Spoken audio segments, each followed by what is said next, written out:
In this video, we're just going to have a quick look at how we can use the new crop function to get images consistent on your pages. So in our example here, we've got a series of team photos and they're all different shapes and sizes. So let's go into the back end and see how we can fix this. So I'm just on the home page here. Here's our team photos.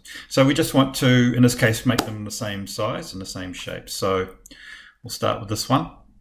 If we hover over the image, there's quick links here, and one of them is crop image. Here's our photo.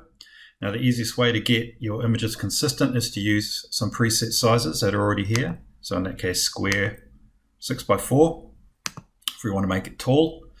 And there's also the ability to set your own aspect ratio. So if I change this to 5x6, it'll make it slightly wider. So we'll go with that, and we'll save the image.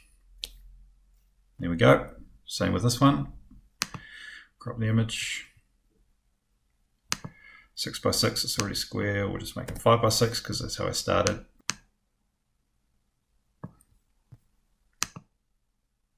And save image. So now two of our images are now complete.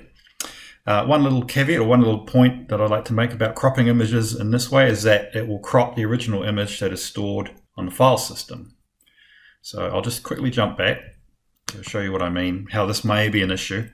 Okay, so we've got our images here, and on this one I have created a profile page for it. I'm using the same image and we've got a wide version of it. So I'll just go and crop this and we'll see what happens.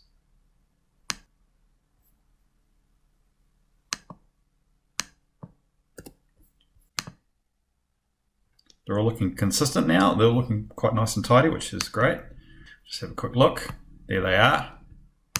Okay, so I've jumped ahead and I've basically gone and cleared my cache because it was still storing the old wide version. Come back in and you can see that basically by cropping the other image, we've also cropped this image. So let's look at how we can do things a little bit differently so that that doesn't happen. Go back to the website. Let's make this image a square image instead for that other page. Using our same approach, we would go there and we would crop this way, but we really don't want to affect the image on the home page. So what we need to do is we need to crop it from the photo manager. So if we go to Files, Photo Manager, the image is on the home page. Here it is. So we're going to crop from here. Now I'm going to make this a square image just to show how we might do it a little differently. In this approach, we have the ability to save the image as. So we'll save it as a copy.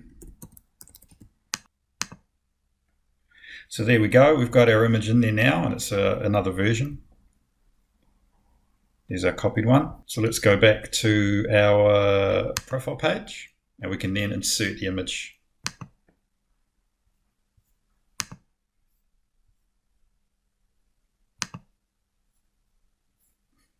There it is. There's our copy.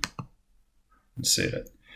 So that's how basically, if you don't want an image, if you're using it somewhere else, you can go in and jump in and crop it and save a copy of it that way.